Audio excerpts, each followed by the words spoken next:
Hello there, this is Unit 4 coming back at you in AGRC 223, Plant and Animal Diseases.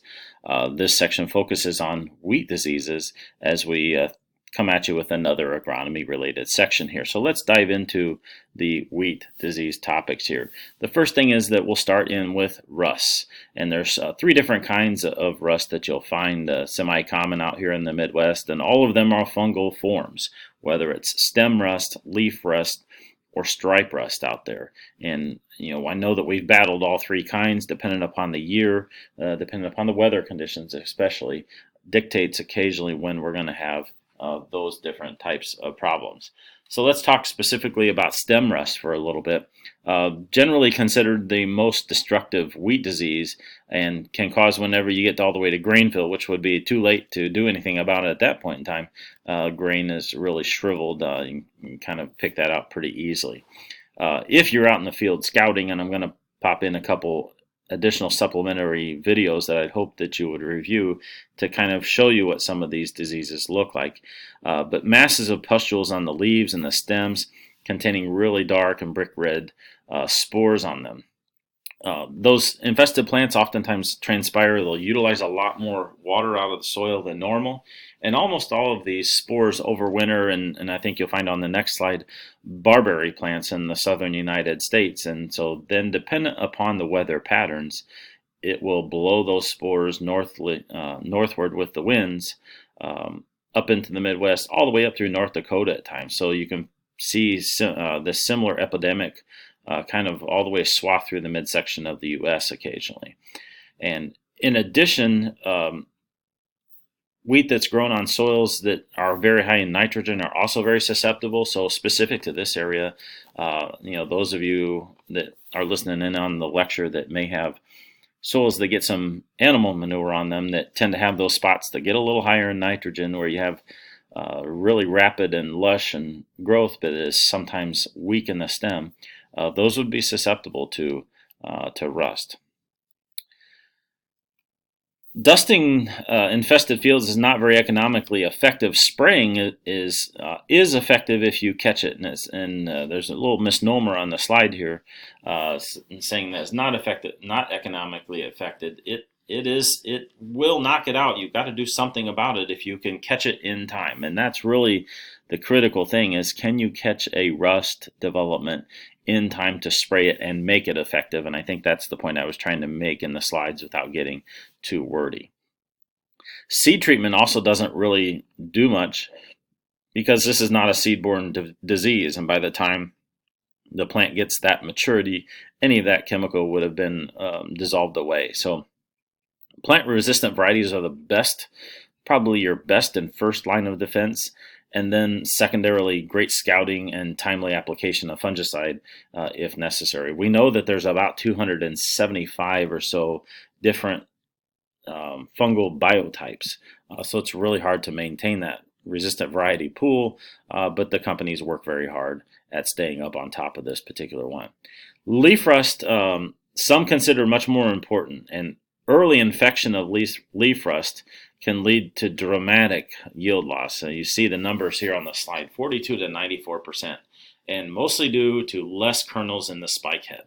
And so you can kind of already begin to think about when you would maybe be looking out there to scout in this particular one. Probably as you get just prior to flag leaf stage out there, you would probably want to be scouting for this one.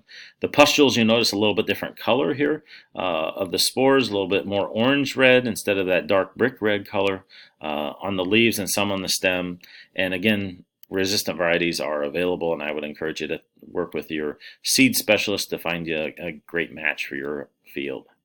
And then lastly is stripe rust, which is not nearly as common a problem in the Midwest, though we have occasionally encountered it here.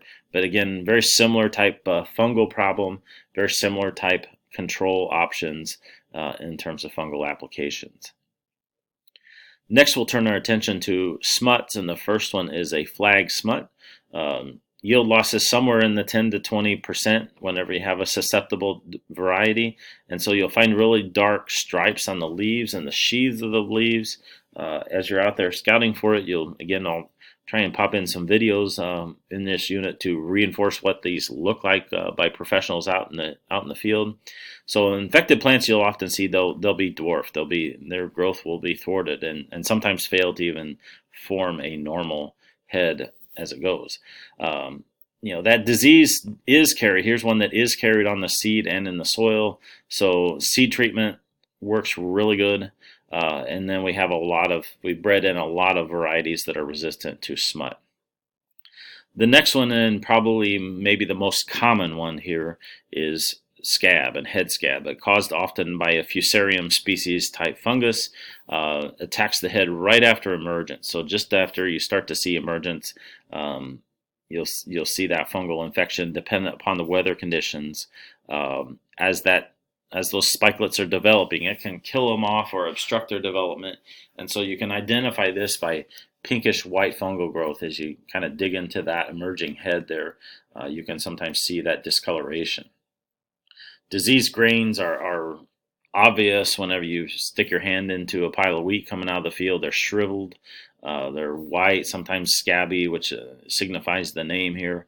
And so oftentimes you'll see this fungus can be carried on seed. It can be carried on crop residue. And so you have to be really aware if you've had a head scab problem.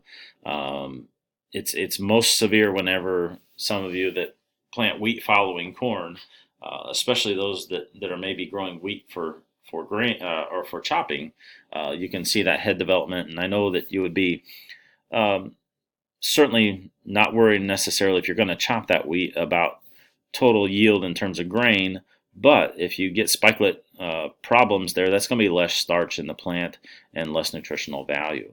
So seed treatments here, again, effective. You can get out and do some fungal applications for this as well if you can time it at the right time. And here's a picture of what some of those will look like. Obviously, this is a pretty severe infection at this point of head scab. Here's what some of those grains will look like. Not a great photo, but again, I'm going to pop in some supplementary videos for you to watch that I would recommend from agronomists out in the field. Again, another one that's not common in our area, but in some parts of the U.S. is, and it's called take-all.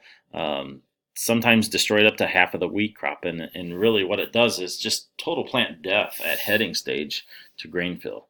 The plant just has chlorosis, turns white, and dies. And it can be really, really widespread. So the root rot occurs and it begins to spread that damage through the field. And so the bottom inch or two of the stem will be black. I have never seen this one and not really ever read about it in the state of Illinois, but I know in major wheat producing states this is a little bit more common and one that they look for. But that head that lives in the soil, so they recommend if you have take-all that they need to rotate out of wheat, oats, barley, any of those close growing crops for up to 4 years, which is obviously problematic for those producers.